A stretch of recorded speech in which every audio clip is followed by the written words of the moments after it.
Hey, I'm Alex Ratcliffe from Board Game Co., and this is To Back or Not to Back. We're going to go through a variety of games, campaigns, pledge levels, stretch goals, all of that and more, and of course, should you back it or not.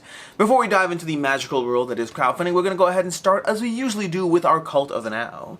Crowdfunding is full of exciting games you can go ahead and get your hands on, but you might have to wait a while, take risks, pay extra for deluxe copies, all of that and more, and Cult of the Now is a reminder you can get your hands on great games well now. Today we're focusing on Rock Hard 1977 from Devere Games, a game that I believe sold out at Gen Con. I think it sold out, I'm not totally sure. But a game that's been hard to get your hands on, but it's also available for $40 over our miniature market, so if you want to go ahead and pick that up, it is still Cult of the New, but Cult of the Now can often include Cult of the New. It's just not Cult of the Future, and the goal is to give you games that there are already reviews available that you can get now. You don't have to wait for who knows how long. A reminder that great games are frequently available in retail as well as on crowdfunding. Now let's go ahead and dive into the rest of the campaigns, although starting off with the usual disclaimer, I am CMO of GameFound. Please take that into account as we go through the series, but we're going to start off with our Food for Thought, a game about food and choices. 49 hours to go. This is coming in late on this one. 226 backers, $13,000 raised, coming to you from Grail Games. Food for Thought is a game all about balanced consumption. This is actually a 2019 title being brought back for crowdfunding with a new title, and I don't know if there's been rules adjustments to it, but it's going to be giving you a game all about balanced food choices in a worker placement game where you can be trying to gather food, get recipes, and make sure you've fulfilled all your requirements in different food areas as you go ahead and satisfy those requirements in different areas of your board. This is coming to you from Grail Games. Grail Games puts out a lot of games. They have a lot of full catalog you can check out. But you have $35 for the basic version of the game, which is going to be from a 40% savings on the MSRP of $34. So that doesn't sound right. That doesn't sound right. 52. Something's wrong there. Oh, the savings. Okay, fine. So I got it now. I thought this was saying the official retail price. The $35 is going to be a rough savings of 40%, which I guess means it's going to be a $60 game if my off-the-cuff math is roughly correct or not. We have $49 for the gourmet version of the game, which is basically the same game, but it's going to come with some promo cards and those wooden tokens. So we have, I think the promo cards, let me double check. Yeah, we have these promo cards over here, and then you'll be getting the deluxe wooden tokens and the promo cards and what the difference between the two editions are. So promo cards and all these wooden tokens will be cardboard tokens in the retail version of the game. That's going to be the basic idea of this. It's a bringing back of an older title, changing some things about it, including the name of the game, and then giving you a way to get your hands on it right now. As far as should you back or should you not, will it hold its value and all of that, less likely to. This is coming from Grail Games. Grail Games consistently puts out a lot of games, but they usually don't have a huge following. They tend to sell a few hundred copies, then they have a retail distribution and availability, and most of the games have not done a great job holding the value on the secondhand market. So if you are interested in this, game, go ahead and back it, support the publisher and all of that. But it's one that you likely won't be getting your money back if you find it's not a game for you. Moving on, we have 7th Inning Stretch, solo game of the month from Gabe Barrett over here. 779 backers, 11 days to go, $18,000 raised. This is a baseball themed game around it's a baseball themed game around baseball is what I was going to say, which doesn't make any sense. It's a baseball themed game which has tableau building as you go through the various 9 rounds of play, trying to basically utilize the abilities on those cards and then possibly run around the bases, get out, all of those things. You're basically managing the economy of baseball. You have outs as your currency for each round. You're trying to get as many points as possible as you do so. You're trying to combine your cards and utilize the abilities of the various characters as you go through this 1 to 2 player game from the Gabe Barrett Solo Game of the Month Club. I think it's called Club. Is it called Club? Solo Game of the Month. Let's go with Solo Game of the Month. I'm not sure if it's called Club. Cost in this one's going to come in at $24 for the basic game and $5 for the print to play, as they usually does. Shipping's usually $5 or $6. Yep, $5 or $6 depending on location. He's very consistent. He just puts out these games every single month. It's part of, I think this is like number 6 or 7 or something. It's been going on for a few months now, doing a consistent solo game every single month.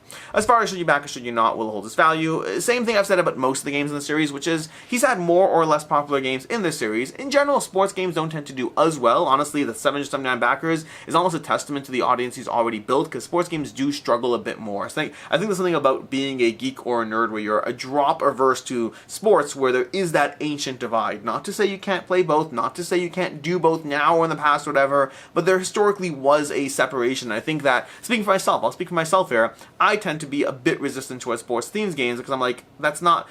Sport games are about planting crops and killing dragons. Didn't anyone get the memo over there? But either way, that's 7th Inning Stretch. Again, doing fairly well for a sports-themed game. And as far as should you back or should you not, will hold its value. Same thing I usually say about these games in his Solo Game of the Month Club. Not Club, I don't know, I'm adding Club. In his Solo Game of the Month. Is it Club? Let's go down to here. Solo Game of the Month. There's no club. There's no club here. There's nothing in any way says the word club. I don't know where I'm getting it from.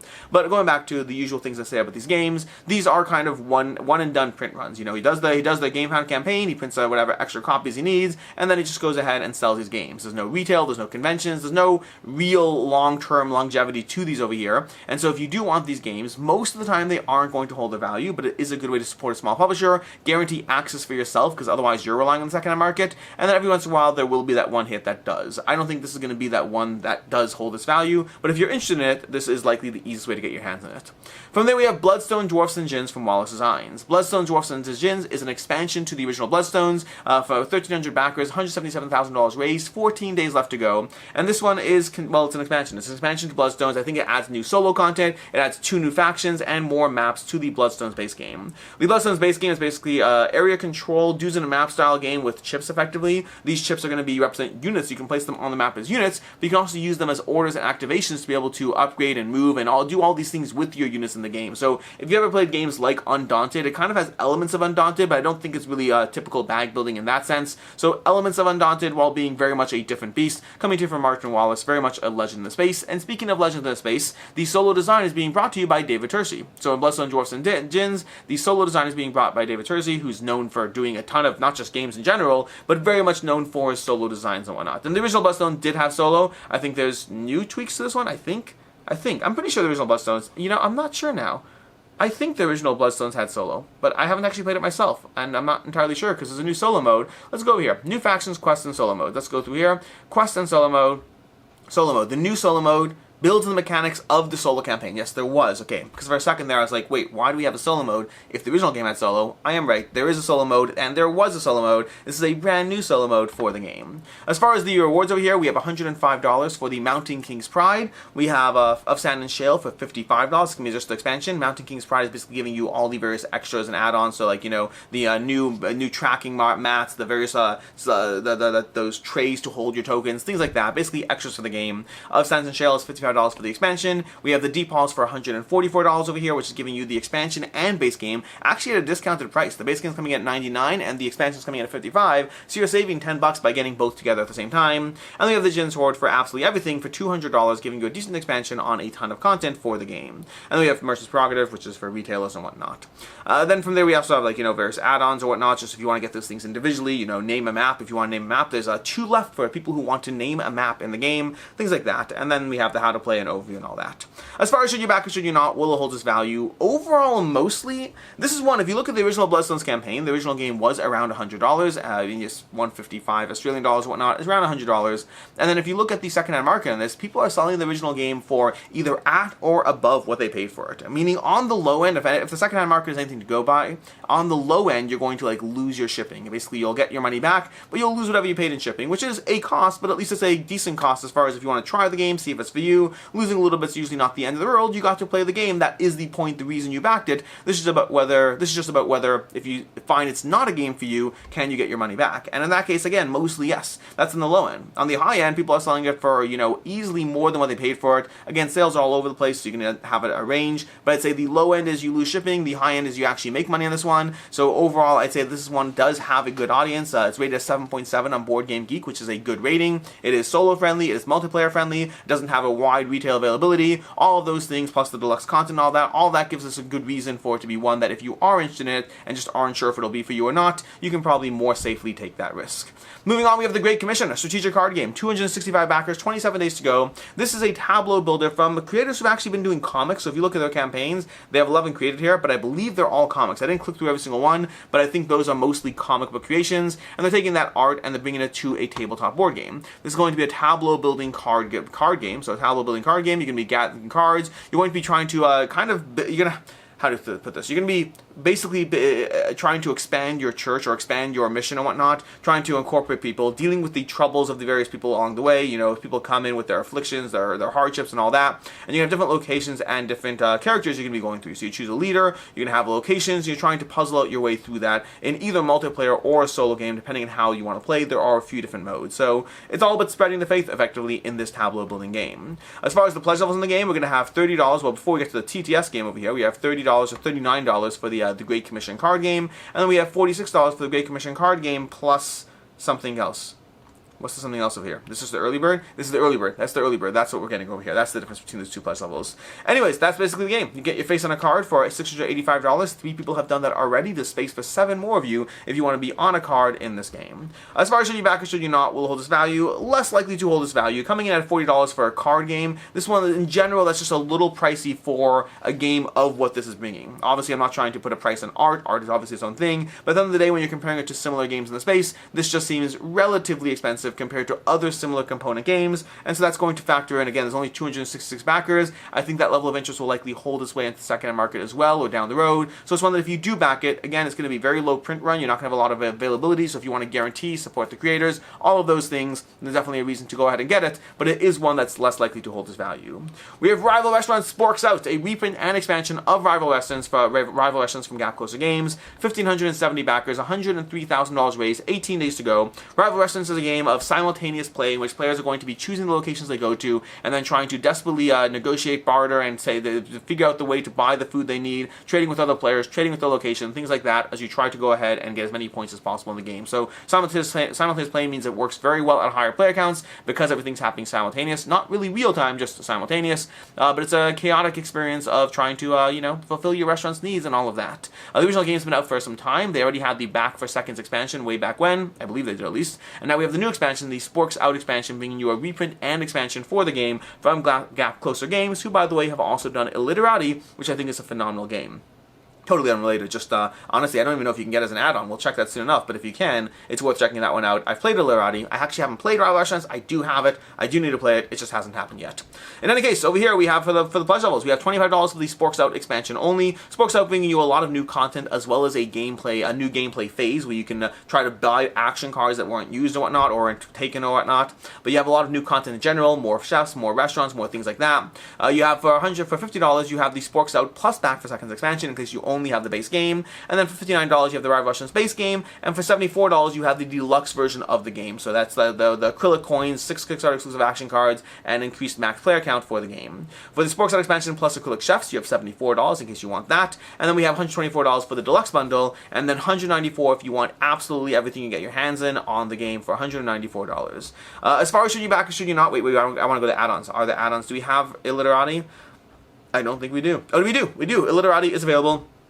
The deluxe edition as an add-on. In fact, they actually have a promo chef over here. Promo chef Absolute Feast is going to be a character from Illiterati for your Rival Restaurants game. So just random recommendation for a game I already know I like, as opposed to one that I have but need to play.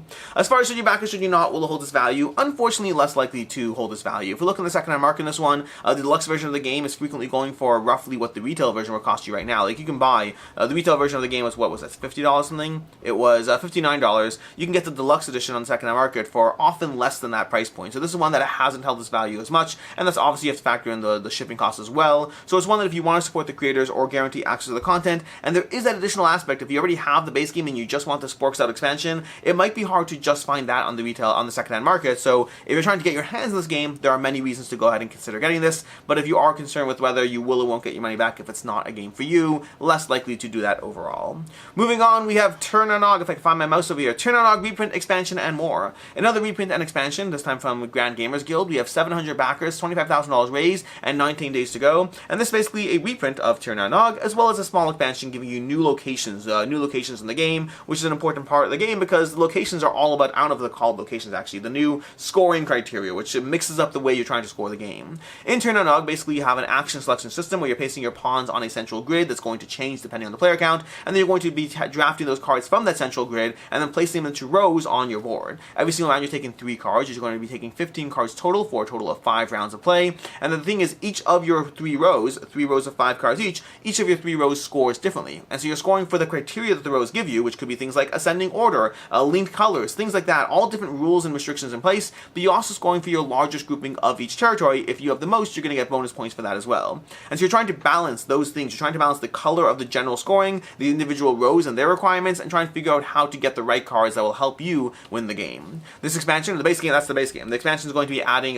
new scoring criteria cards, which is going to further mix up the variability because the combination of cards is what makes the game different game to game. So adding more cards is just a win for me as far as if you like this game, which I do like this game, that's just a good thing to have overall. That's going to be the Blessings and Burdens expansion over here. We have new expansion modules, 4 punch boards, 35 tarot cards, 4 bridge crossing, I think.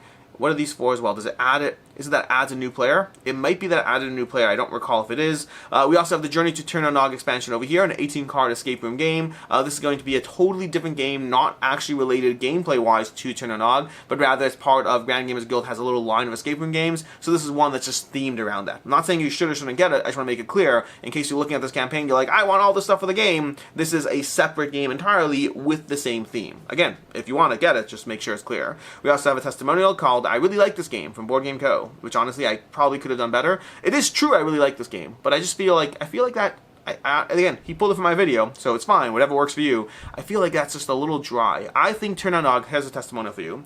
Tir na Nog is a compelling game that's going to give you a variety of ways to score points and a large degree of variability in the gameplay experience, making it a beautiful and mechanically satisfying game. That's slightly more. In case you want the longer quote, you can have that. But yeah, I really did like this game. I gave it a 4 out of 5. I think it's a very solid puzzle. I think it plays quickly, teaches quickly, and works well at a variety of player counts. That's going to be Tir na Nog. As far as should you back or should you not will hold its value, unfortunately less so in that category. You can go ahead and get this game on the secondhand market pretty easily. People who have bought the game, they haven't gotten what they paid for it back. Even if you got the deluxe edition, you did take a hit on the game. This is one where the deluxe edition, I can't remember, I think they actually bumped the price up a bit. I think it was $35 in the original GameFound campaign. And if you look at people on the secondhand market, they're getting less than that, especially once you factor in the shipping as well. You might have paid like $45, $50 for the game totally, and you're getting back, $30 if you're lucky on this one, even for the deluxe edition. So it's one that even though you're mostly just losing shipping, plus like $5, maybe $10 of the base price, it's still one where you're basically getting back half or slightly above half of what you pay for it, so it's one that is less likely to hold its value. As much as I like it personally, as much as I think the Dice Tower reviewed it very positively as well, that demand or that appreciation hasn't translated yet. It's also rated well on Board Game Geek, but that appreciation for the game has not translated into enough demand for the game, which I feel bad about, but that does translate into how well a game does on the secondhand market too. From there we have Primates, an evolutionary board game. 503 backers. I'm realizing today's going to be a very short episode. Like, I mean, usually when I say short, like if we get to like 40 minutes, that's like a short episode. But I'm thinking this might be like a 25 to 30 minute episode of Two Back or Not to Back, so enjoy that extra half an hour of whatever you're going to do today. Although honestly, hopefully you're watching these videos in the background and not as a dedicated thing. Although I say hopefully, whatever you do, whatever works for you. If you want to watch these Two Back or Not to Backs as a dedicated video as opposed to a background thing, by all means, live your best life. Also, thank you for being here. I appreciate it. Anyways, Primates, an evolutionary board game. 504 backers, 24 days to go, $30,000 raised. Primates is a game where you're going to be exploring the evolution of various primates, like monkeys, that kind of thing. You're going to have this evolutionary tree where you're going to have all these various primates in the game, over 100 different primate species. You're going to have an evolutionary tree, and then you're trying to evolve and build out your primates, getting various skills, and trying to get as many points as possible in the game. This is going to be from a first-time creator, Green Butterfly Games. The base game is going to be $40, which is 40% off the MSRP, which I think makes it a $65 game, if I'm not mistaken. Or you can just do the math and say it's a $65 game instead of me doing the math. I could literally just look at that. That's also a valid option. We have $49 for the deluxe edition of the game as well, if you want the upgraded components, which will have a metal first player token, a beautiful cotton bags, and a jumbo player aids as well. So small, a little quality life upgrades for the game, bumping up the price by $10 for those quality life upgrades. And then we have Primates Plus Deluxe expansions. So if you want the expansions to the game, $59, and then Primates Duet Bundle if you want two, which they say is actually inspired. If you scroll down over here, like we have the Duet Bundle because it's inspired by the Duetting Gibbons over here. So you have that in case I mean, honestly, just it's a good reason to have, but I like how they tied it to the actual game itself. Clever points over there. But $89 for that, which will give you a further savings, because again, if you remember over here, it's $39 for it all. So 89 to 40, wait, that's deluxe edition, right? Primates Duet Bundle. I believe it's both. Everything for the Primates Deluxe plus expansions bundle. Yeah, we go. So $59. Oh, they actually got a very good deal now. That's $59, which would be translated to $118 for $89 instead. Is that true? No, it's everything in the Primates Plus Deluxe plus a second copy of the Deluxe. Okay, I'm sorry. I should have caught this the first time. It's $59 plus $49 for a total of $108, which is still a good price point, bringing it down to $89. Okay, that's what you got over there. So over save $80 off this $169 MSRP, but those two versions of the game is what you're getting. And then we have a Classroom bundle as well, Super Classroom, all of those things. As far as should you back or should you not will hold its value, this is going to fall into that category of smaller creator, whatnot. I think what do we have over here? 504 backers. By the time the campaign ends, that may double, but you still are looking at a smaller creator with less availability. So if you want to guarantee access, if you want to support a small creator, all of those things, those are great reasons to get the game. But if you are looking at whether it will hold its value or not, I am skeptical it will, just looking at the game, looking at the price point, even with those discounts off MSRP, still comparing it to other things out there at similar prices, I think this is one that is less likely to hold its value. Moving on, we have Gnome Village, where adorable gnomes build their dream homes. 220 backers, 24 days to go, $9,894 raised. Coming to you from another first-time creator over here. We're going to be saying similar things over here, but Gnome Village is a game about building out your gnome village. You have a tile placement game. You're going to be placing down gnomes on the board. You're taking actions. You're going to be flipping cards from an action deck every round. Defining the actions over here, you're going to be building out your gnome village. You're going to be earning income from your gnomes being on businesses. You're going to be flipping tiles to get upgrades, just trying to figure out ways to build your gnome village in this cute tile laying game set in a gnome village. We have the base game for $41 over here, so the base game is going to be $41, and then we have for $47, you get the expansion set as well. Now I will say, and this is one of those things where life is complicated and full of made-up numbers, but the current price point of this one is interesting because it's €37, not dollars, $41, whatever it is, but it's a €3 discount off the MSRP of €40. So it's a €37 discounted from €40, representing a 7% discount of MSRP. And that's going to be true for this one over here, a €4 discount of 46 for €42. What's fascinating there is I don't know whether this game will or won't go to retail. That kind of savings off MSRP just isn't really realistic. Like if the MSRP is actually going to be €40 and this does go to retail, you are looking at not nearly, like you're basically massively overpaying for the crowdfunding. So I'm not entirely sure what to make of the potential retail price if there is one versus the crowdfunding price, because the math isn't mathing as far as how things are typically done. Because again, if those numbers are accurate, do not back this on crowdfunding because it's way overpriced. I just don't know if those numbers are accurate. I mean, again, well, I should rephrase that. Do not back it on crowdfunding if you're concerned with paying more on crowdfunding versus paying in retail. Although that said, with only 200 backers right now, it is less likely to have a retail presence anyway, which is why when I say made up numbers are fascinating, sometimes in crowdfunding they're made up numbers. They're an MSRP for a game that may never have a need for an actual MSRP, which always makes these things complicated.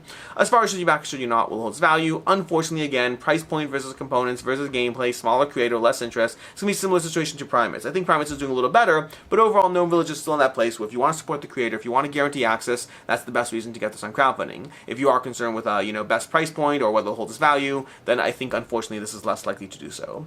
We have HYVE, a colorful beehive simulator, a print and play game, a print and play game, which means we're going to talk about 170 backers, $1,600 raised, 23 days to go. HYVE is beautiful, by the way. Like, watch this video over here. The game looks beautiful, looks compelling. I constantly wish I actually had like physical copies of some of these print and play roll rights, because I just don't do, like, I've backed like 3 or 4 print and play roll rights and then I've never played them, which makes, that's not true. I played Voyages. I did play Voyages, but then I never again, like the first one that caught my attention, I downloaded, I played, I printed out copies, and then after that I never played print and play roll and write games, which is sad because I feel if I really did explore that world, if I organized it correctly, I could have a large collection of extra games that would be compelling at a very reasonable price point. But until I actually do, like, I think there's a potential business model here. Actually, this campaign ties into that. There's a potential business model of being the person who buys these games or buys access to sell these games, but to sell printed versions of these games. I think that's a fascinating business model that has merit, and HYVE actually is giving you that possibility. My point is, I'm interested in this game, and I'm still not going to back it because I just don't play the games I've backed that are print and plays. I do play the games I've backed otherwise, at least most of them. But print and plays, I've only done 1 out of 4, which is not a good ratio.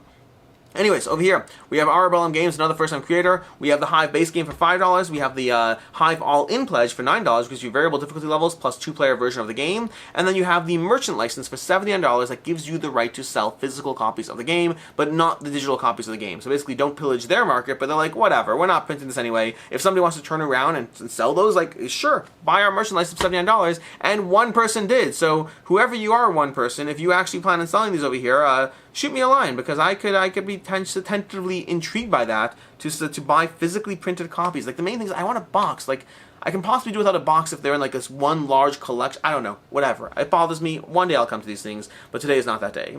But either way, HYVE is a game for 1 to 2 players, which can be rolling dice and trying to fill out your HYVE. You can be using action of the dice, and then whatever action dice you don't use, you can be using to actually expand your HYVE over here. There's a whole bunch of actions. The game looks beautiful. You're filling out your HYVE slowly but surely. Game end will trigger when you go ahead and collect, or I think not necessarily trigger, but you have to fill out all these areas of your HYVE, and you're trying to make sure your population does not starve to death. You want to make sure that you actually win and thrive instead. So like game end conditions, you lose if your HP marker marker sent to the dead space, or your population drops to 0, and you win if you reach the victory marker with your HP, or if you fill all 6 HYVE, well, I think it's all of them. Fill all 6 HYVE in your game sheet, and survive 1 year, all 16 turns. That's basically going to be HYVE over here. Again, the game looks beautiful. I want it. I just won't actually play it, which is a shame. But if you are someone who backs print and play games, we're not even going to focus on whether it holds value or not. They don't, because, you know, I mean, I guess you're that one guy paying $79, that's a conversation. But anyone else, this is just about whether you get enough enjoyment for those $9 to be worth it. And if you print these out and play them, then more often than not the answer is yes. If you don't print them out and play it, there's not much we can do over there.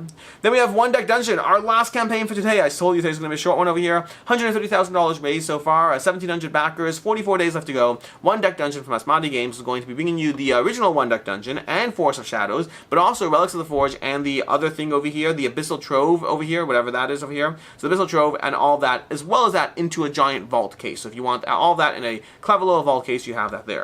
One Deck Dungeon is a solo or 2-player game, I believe. It's a 1-2-player cooperative dungeon crawler in which you can be rolling dice, assigning these various monsters over here, and trying to take out the monsters, making sure you don't spend too much time on things, because then you'll be forced into the dungeon further. Alternatively, but if you don't actually deal with these things, then you'll be taking damage or different consequences. And then when you kill these monsters, you're going to go ahead and use those. So for example, if you don't kill that monster, you can take 2 damage over here, but then you take that monster, the completed encounter, and you put it under your board as a completed ability, or to the side of your board as a stat increase instead, or turning into experience points so you can level up. So it's all about trying to figure out how to take these monsters you're facing, how to take these encounters you're facing off against, and turn them into ways to level up your characters.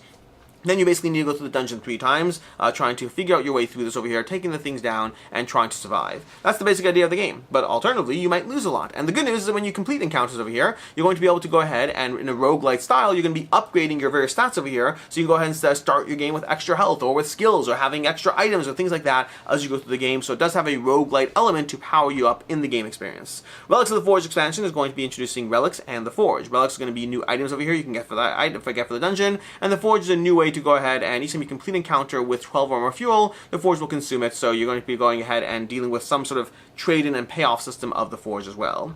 As far as pledge levels over here, let me go to the pledge levels. Pledge levels are going to come in for $25 for the base game of Relics of the Forge, $45 for the deluxe version of the game. Deluxe versions of these games are basically going to be, I think waterproof friendly cards or upgraded cards and all that. We have the vault for $80 and the upgraded vault, $130 for all those 4 boxes in that vault over there. We have, past that, we have add-ons. If you want that vault on its own, because let's say you have some of the content already, that's going to run you $12 for an empty vault box, and then you can go ahead and pick and choose whatever you need to be able to go ahead and add to your game collection. As far as should you back or should you not will it hold its value, I would say in general, if you are trying to get a bunch of these things here, it may well be worth backing, but holding its value does seem less likely. Looking at One Deck Dungeon on the secondhand market, as much as they're going for like $25 a pop when you're buying them in retail, they go for much cheaper on the secondhand market. Obviously, when something's new, it'll have a little bit more holding its value, but you can find the original One Deck Dungeon for like $10 a pop often, for the Force one, whatever it is, for 10 to 15, so you're getting it much cheaper on the secondhand market. Although again, if you are just trying to either support the creator, get it earlier, or guarantee access to any number of things, including that all-in. Same thing I said about, rival restaurants, where sometimes if you just want the deluxe content or the expansion content, it can be harder to pick that up down the road. So if you already have One Deck Dungeon and the Force of Shadows and all that, and you just want the new stuff, sometimes it might be harder to find someone who's just selling just that new stuff down the road, even though they're all standalone, they all integrate, and so it might be just easier to get it on crowdfunding, but less likely to hold its value. And that's what we have today, which means it's time for our Picks of the Week. Picks of the Week is where we take a look at 2 campaigns, one that I think is the most likely to hold its value, and one that I think is my personal interest game of the week. And to that end, we're going to go ahead and have for the value pick, we're going to have Bloodstones, Dwarves, and Djinns. I think this is easily the most likely to hold its value from the games we covered today, with many people making their money back and then some. And even on the low end, you're talking people losing $15 or whatever it is to shipping costs on a $100 game. And then in my personal interest pick of the week, we're going to go with Turn on Nog. Turn on Nog is a game I'm very excited to get more content for. I do like the game. I think it's a very solid, very fast-paced, very easy to play game with a lot of thinkiness going on to the experience. And so I like this game a lot, and more content just means more variability, and I do like variability in a game. As far as campaigns coming up, we have Norseman over here from Skelly Games, Sail the World, Settle Down, Let Your Tribe Prosper, launching in a day or so on GameFound with 4,000 followers currently. And then we also have over here, we have Leviathan Wilds, a reprint campaign with 8,000, 9,000 people following the campaign, a reprint plus expansion to Leviathan Wilds, which has been generally well received, a solo or cooperative game of climbing these giant Leviathans and striking down the jewels on the back, so the gems on the back, in order to help them and help you at the same time. And that's basically it. Until next time, I'm Alex Radcliffe from Board Game Co. I appreciate you being here, and as always, I hope you have a good one.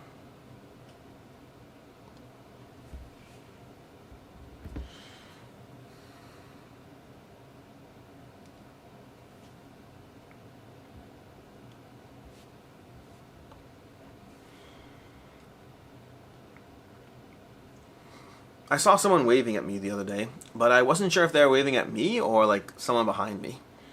In unrelated news, I lost my job as a lifeguard.